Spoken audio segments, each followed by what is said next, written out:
Good morning again this evening or good morning this afternoon, wherever you are. Nandito na ho na naman tayo. Commandment number 6 ang ating pag-uusapan ngayon.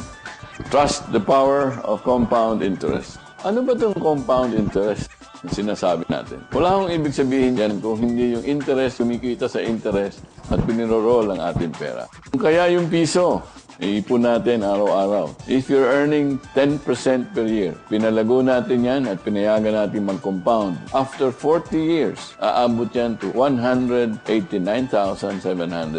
plus. Sa piso-piso lang yan, araw-araw. That's the power of compound interest.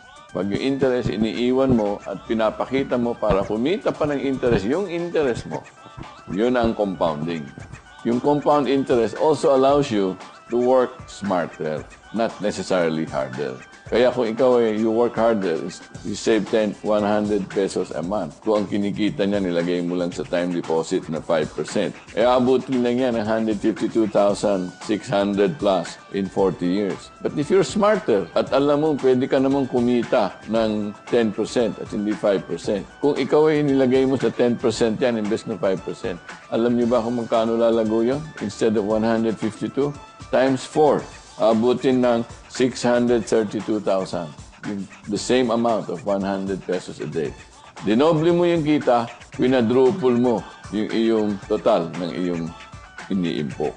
Compound interest and time are the key solutions to wealth generation. Kailangan lang meron tayong disiplina. Pag tayo natabi, pag natabi natin ang ating iniimpok, hayaan natin siya kumita, let's leave it alone. Let it grow. Trust the power of compound interest.